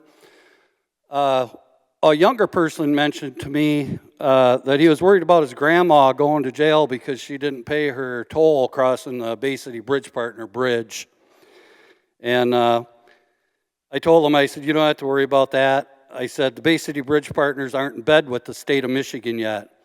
The state of Michigan cannot suspend your driver's license for not paying the Bay City Bridge Partner toll, and the state of Michigan cannot withdraw your registration on your for your tabs for your vehicle. They're not in bed with the state of Michigan, and we need to make sure they don't get there because they're probably trying pretty hard. So you don't have to worry about grandma going to jail because she didn't give Bay City Bridge Partners their money. Okay, this gentleman asked me if I would go there with him to close his account, and I did. And according to this bill, it says previous balance $49, total $2, fees $25, ending balance minus $22. It's just a bunch of crap, in my opinion. So I get up to the window with this elderly gentleman, and he lets the people at the window know that I'm going to speak for him. He stepped aside, and the gentleman said, well, that'll be $22, the person at the window. The older gentleman looked at me and he said, I got to pay them $22? And I said, no, you don't. I told the bridge partner person working there, I said, sir, I said, there's something wrong with your math because I said, this man owes you $0. According to my math, I said, the Bay City Bridge Partners owe this gentleman $3. He said, well, your math could be wrong. I said, yeah, that's possible, highly unlikely. When you look at this, well, he said he had to do a deeper dive. They closed the account for the gentleman. They stated that the transponders were turned off at that time. This man isn't going to drive across these bridges anymore. There's a lot of people that aren't, and that's great because that's the only way we're going to get them out of here. So then, of course, he asked me if I could remove his transponders. And I actually removed a few transponders. I put them on this clear paper so everybody can see them. I just want to let everybody know they're not that difficult to remove. When you're ready to get these crooks out of your bank accounts and out of your pockets, it's not that difficult to remove them. If you use a flat razor blade for like scraping paint off a window, if you start in the bottom corner and just kind of work your way through, it takes a few minutes to remove it, but then you'll have to use some fingernail polish remover to get the residue off. And I would recommend collecting them. I think this is pretty nice. This is just the start, ladies and gentlemen. Who wants to go pay $30,000 roughly for a new car and then have to put one of these things on it? All you're doing is I forget the word. Advertising for the Bay City Bridge Partners, which is ridiculous.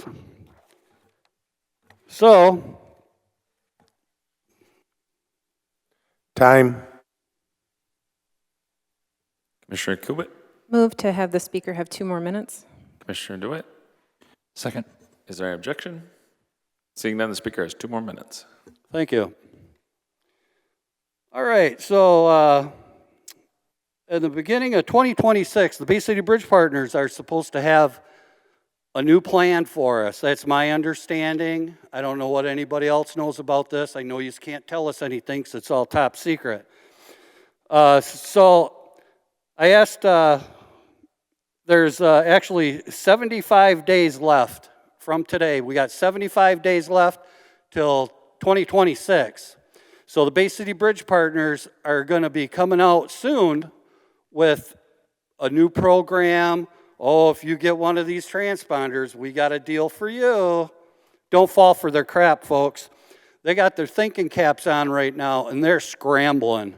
They're scrambling fast because they know that Bay City residents, we don't want this company in our town. We're fed up with these liars, and we're disgusted. And we are going to bankrupt the Bay City Bridge Partners. Us citizens are going to do it. And we're doing it together, and it's working out just fine. It's going to take a while, but we'll get there. Everybody just hang in. Thank you for your time. Thank you.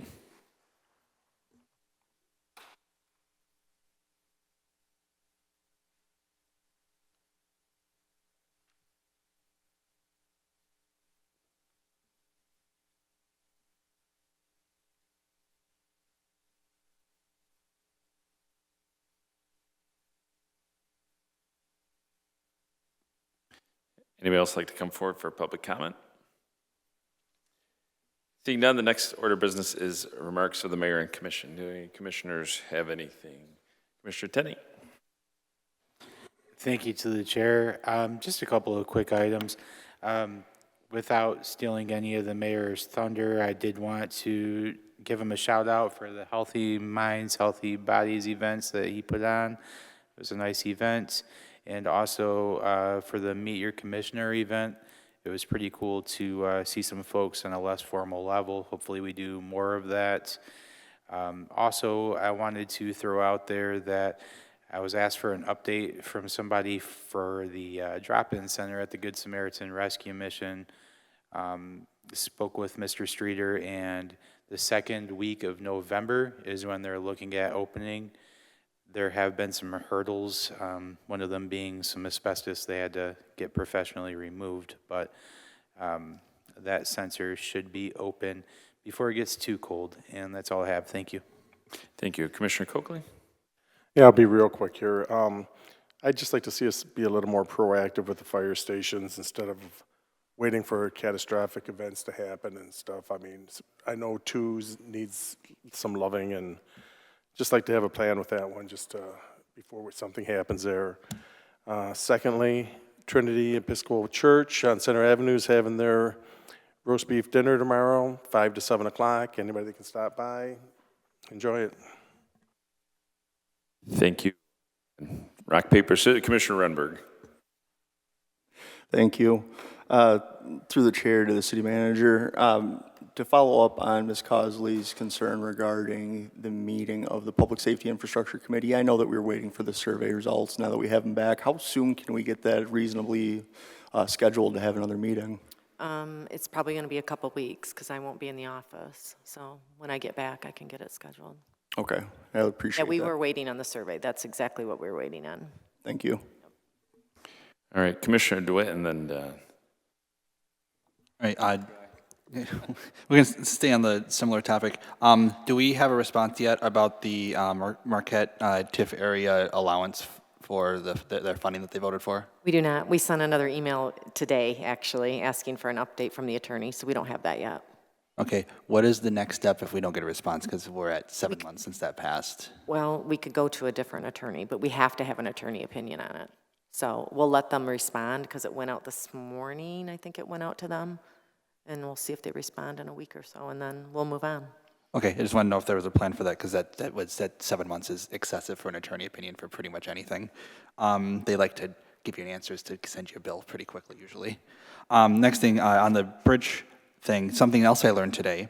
If you're going over the bridges and you have a trailer behind you, if your trailer is your trailer, it will actually be the trailer and send the bill to the trailer owner. But if you're taking someone else's trailer, you will not be charged the trailer owner is. And I had to help somebody with that today. They got a bill because their kid's trailer was being used by someone outside the family, and they got the bill to their house, had no idea, and the picture on the front was just of a truck grill that wasn't there, so they were like super confused.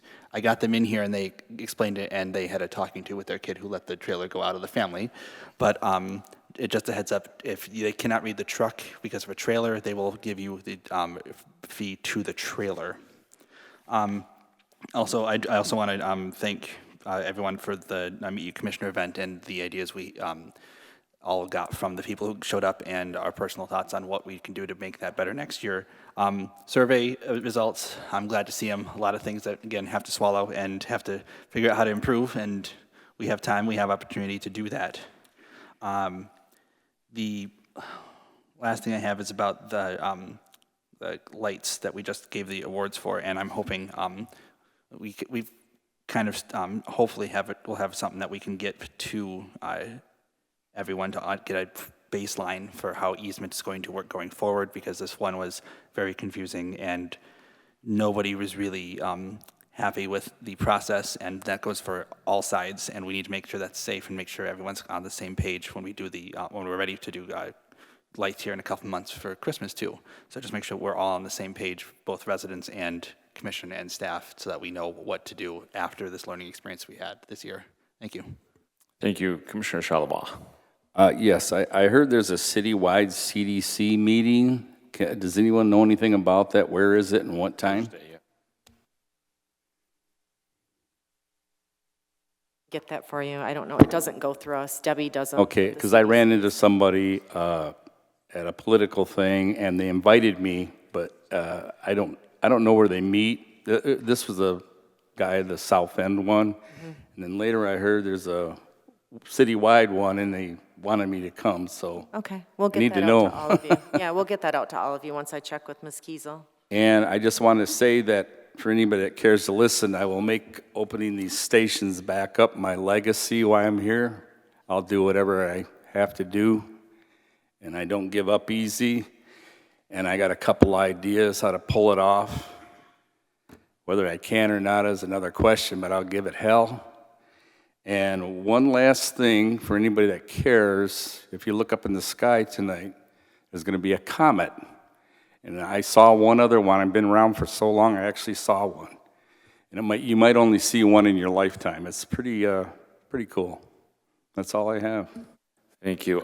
So the citywide CDC meeting is October 23rd, 6 p.m. in Commission Chambers here. Thank you. So they're not going to have an official coordinating council meeting. They're having this instead to kind of talk about the overall picture of structure of the TIF board. So, What was the time on that? 6 o'clock on October 23rd. All right, thank you.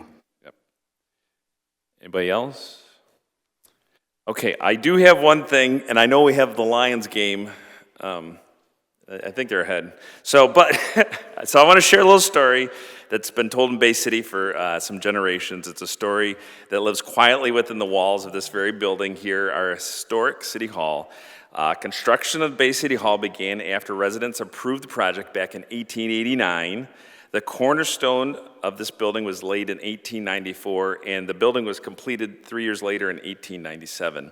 So it was during these early years, according to local accounts, that a tragedy struck right here on this very site. As the story's been passed down, an 11-year-old boy named Robbie Waldo was helping the construction crew, a common sight at the time, and this was before child labor law existed. He wasn't an official worker, but he carried tools, handed boards, and did small tasks, fascinated by the tower rising above the streets of Bay City. So one day in October, kind of believed to be around October 25th, 1894, Robbie fell from the roof while helping the builders, still holding a hammer in his hand. So his death was very heartbreaking, and it left a lasting mark on our city's history. Many believe Robbie's tragic loss helped open the public's eyes to the dangers of child labor and became part of a growing movement that eventually led to the stronger child protection and labor laws in Michigan and across the nation. Whether or not every detail of the story is documented in law, the lesson remains powerful. His story reminds us that progress often comes with sacrifice, and that even the youngest among us can leave a lasting legacy. For generations, people have walked past the clock tower without knowing his name of the child who never went home from this very site. So tonight, I'd like us to change that. I'm proposing that the city work together with the Historical Society to create a small memorial plaque inside the clock tower. Some kind of permanent recognition of Robbie Waldo's life, not only to honor his memory, but to ensure that future generations understand that this building isn't just brick and stone. It's a monument to the people who built it, worked in it, and in Robbie's case, gave their life during its creation. So this act of remembrance is not only about the past, but it's about celebrating who we are as a community. And Bay City's heart has always been about its people, those who built it, who serve it, and who dreamed. And sometimes those stories have been forgotten. So I'm willing to work to raise some funds to make that happen. There's space in the clock towers up there today. So, and then as mentioned by Commissioner Tenney, did have, I thought for a first year event, Healthy Minds, Healthy Bodies, we had 80 to 90 people show up between the walk and our health fair at the Jefferson Project. So thank you for all that participated. Commissioner Tenney was out there, which is great. And then the meet and greet on Wednesday, I thought that was a great interaction, something different, and we hope to do more of those in the community. Also want to thank, again, those folks that gave, so Michigan Sugar, Beavers, Pub, Mulligan's, and Paul's Flowers, who contributed for the Halloween decorating contest prizes. I appreciate that. And I was going to mention about the public safety meetings, but we talked about that already, so thank you. And next is any remarks from the city manager. I have one remark. So we have the third ward is still open. Applications will be accepted through next Monday at 4 p.m. We have 2 applicants as of today. What I would like to know is when the commission would like to do interviews. The 2 meetings in November are going to be very busy because we have big presentations on both of those. So I don't know if you want to do it on an off night, which would probably be better. Go ahead, Commissioner DeWitt. If we have 4 or less, we might, I don't know, I mean, I don't know if we want to set a cutoff for the number of people. If it was like 2 interviews, we might be able to work through it, but if we have like 10 interviews again, we might need to split it. So I don't know. We have estimated times of the presentation, so I can kind of judge that and get a decision.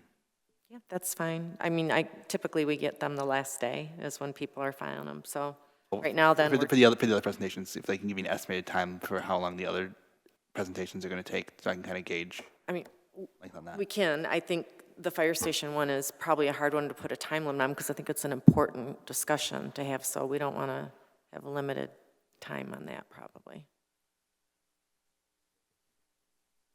You all set? Okay. Yeah, I think, I mean, if right now there's a few applications, and maybe it's something we meet a half hour early if there's still only a few applications, and if we have 4 or more, maybe we just schedule on an off night. Just some thoughts. All right, next item of business is items on the regular agenda. Will the clerk please read the next item? Resolution number 8, Commission as a whole resolution establishing a permanent polling location for the first ward at 1200 Washington Avenue. Recommendation approved. Is there a motion? Commissioner Tenney?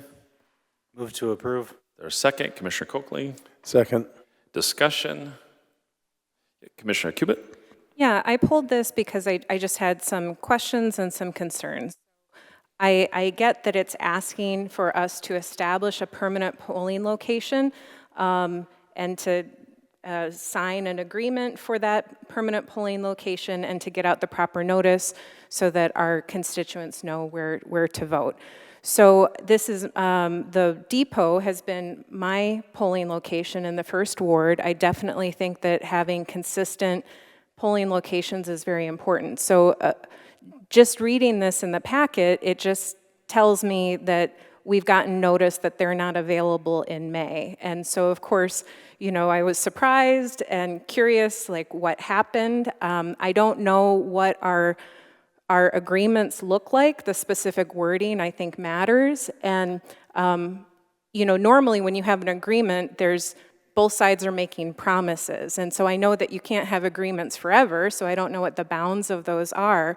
But, you know, it's a big deal to move a polling location. So if the Pere Marquette agreed to be a polling location at one point, you know, one question is what changed, and could they just decide at any time that they want to change it? And if that's the case, you know, if we move it to the health department, are we going to be in the same position? I mean, I did hear that the health department is moving to the old Art Van building, so that gives me concern about the future. I certainly don't want to be moving again.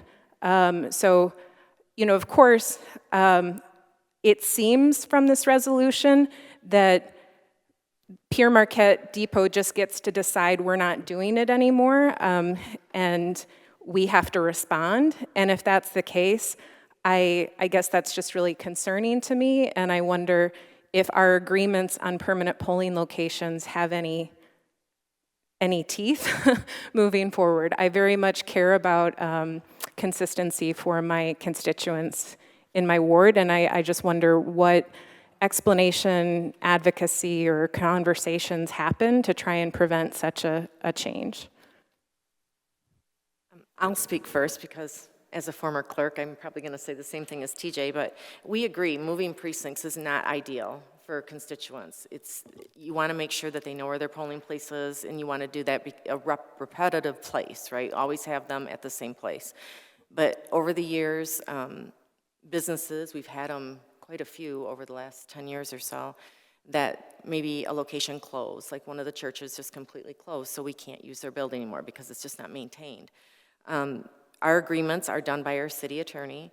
There is a 30-day out in all of our contracts and agreements for the city. So we have a 30-day out, and so do they. Basically, if a business doesn't want us in their building, they don't want us in our building. So, I mean, there's nothing we can do to fight back for the Pure Marquette Depot, because they do have an event in May, even though we don't have elections every single May. This May we do. So we had to find someplace fast. And I know TJ and her staff did a lot of research on where to place somebody, because we don't have a lot of options in that area. And I guess, can you speak about the county building and what their plans are for that? Yeah, and the county has been excellent trying to find us a place to work with. They did feel for us having to move out of Pure Marquette, but they will not grant us access on that day. To move for one election is not ideal. You're going to cause more disruption. It needs to be a permanent location change.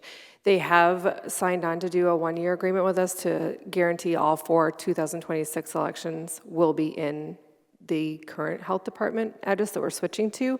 They have other plans coming up for that building, but as of now, it would still allow us an opportunity to continue elections there. So the thought going forward with everybody, barring something happening at the county, this will be the new established polling location. Ask a follow-up question. I mean, I don't know the history of the Pure Marquette, but it seems like a beautiful historic building that was renovated, and I don't know to what extent city dollars went into us that happening. Okay, I mean, if it was nothing, it was nothing. There were no tax breaks or anything. I'm just really disappointed in Pure Marquette to agree to be a city polling location and to change their mind, basically. Yeah, in their defense, though, we rarely have a May election. It just happens we have one coming up on their biggest fundraising day of the year. I mean, so. And I can tell you from an election point of view, it was awful trying to navigate, as beautiful as the building is for what we need in the measurements and pulling it off properly. It was a hard setup. So it's not all bad that it's moving. So for the plan moving forward, we basically have assurances for 1 year, but after 1 year, it might not still be the polling location? Correct, and we're hoping the county is usually our only one that will only do a 3 to 5 year, and that's typical with us as well.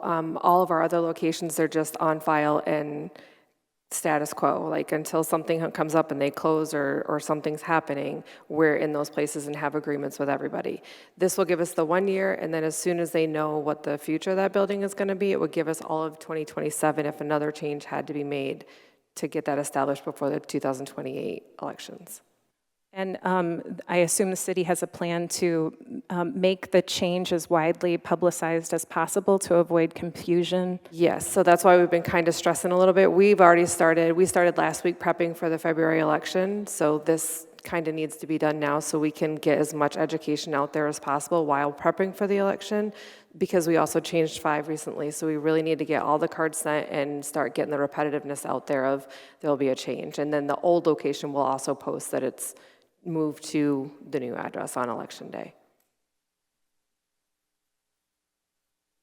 Thank you for answering my questions. Commissioner Coakley? Yeah, you answered my main question about it being put out there and signed. Somebody who made the trek over to Washington School to vote one time and realized that it moved. It took me once to figure it out, and just for those that show up at the last minute to vote. So it's a closer location for them. Just took one time, and then I had it figured out after that. So I understand moving is not good and change is not always the best in certain situations, but we gotta make the best of what we have. Yeah, in addition to TJ sending every single voter a new registration card, so they'll get that, but she also posts too at the precincts that the precinct's been moved. So if they do show up at the depot, there'll be a sign redirecting them. All right, Commissioner Zanotti. Just a comment. We had a long arrangement with the school district where, the bulk of elections were held in school buildings. And we had a great relationship. And then as we started having security problems in the schools, we tried to set our calendar up that we would give the students that day off.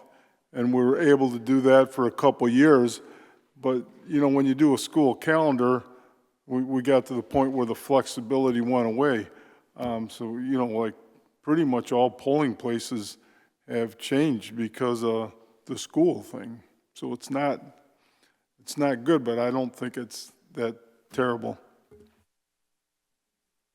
All set, Commissioner DeWitt. On that note, for going forward, if anyone who is listening has a large space that is able to host elections, if you want to be on a standby list, I will take them. No, there are very strict restrictions of where it can be held, which is what puts us in such a bind. So can you give me a couple examples then? It has to be a publicly owned. It can't be a private So can it person. be like a nonprofit space? It can be.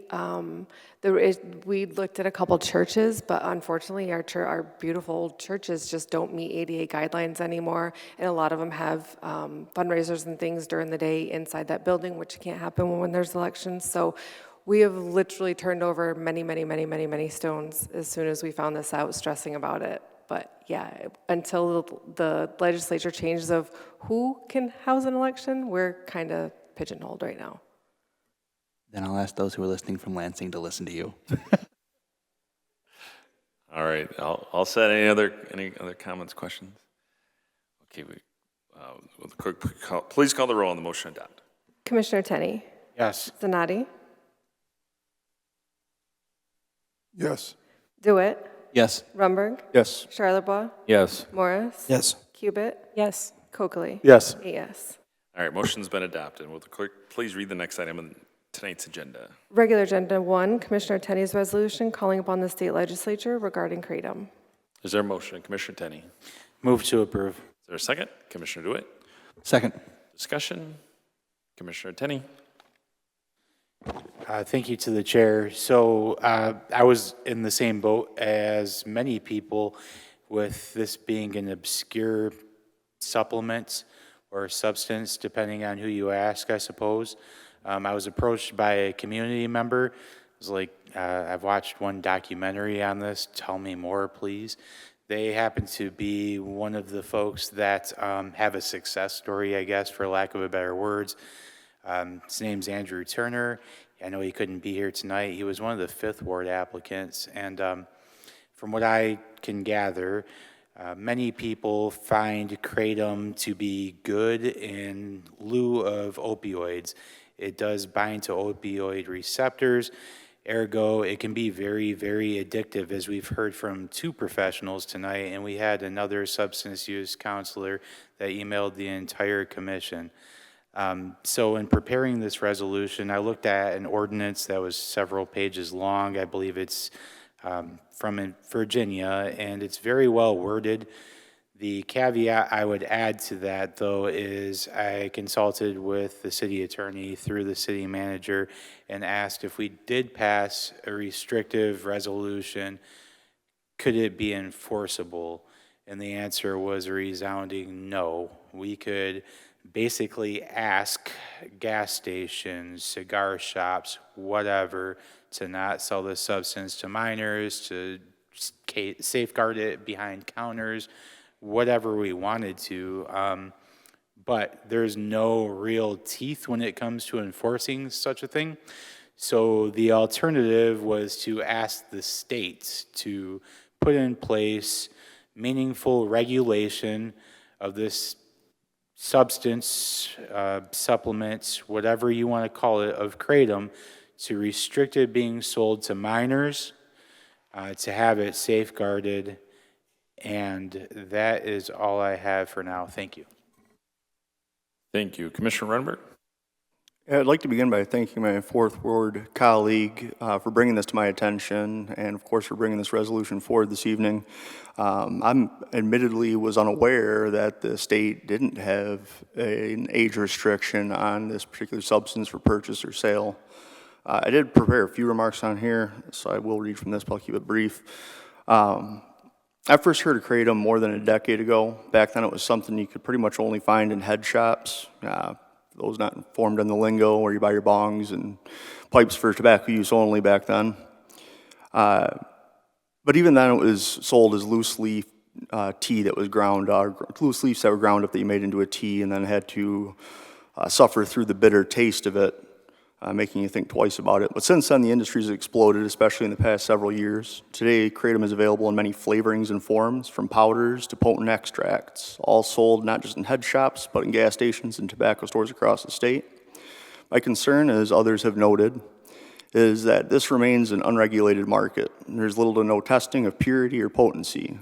That means while a natural plant, there are no assurances that consumers aren't being exposed to heavy metals or other contaminants, and no clear understanding of dosage, which increases the risk of addiction or overdose.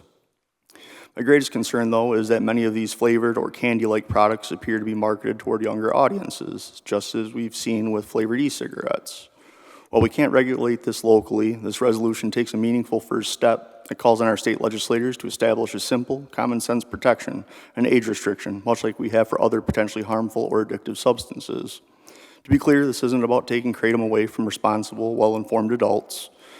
Speaking as someone who has used this substance without issue and as someone who is in active recovery from a much different substance, I recognize that substance use is a complex and deeply personal issue.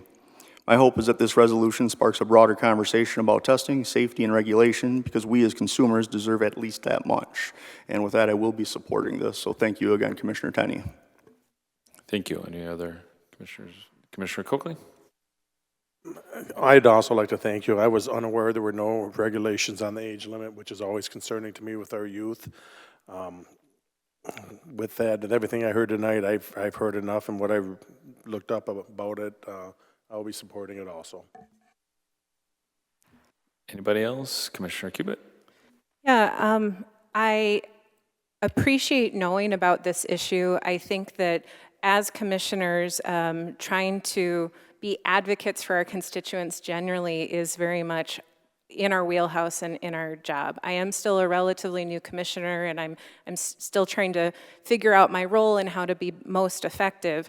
I appreciated hearing from the speakers tonight, especially the professionals. I think that that was very powerful to hear their words. I found it to be both informative and persuasive.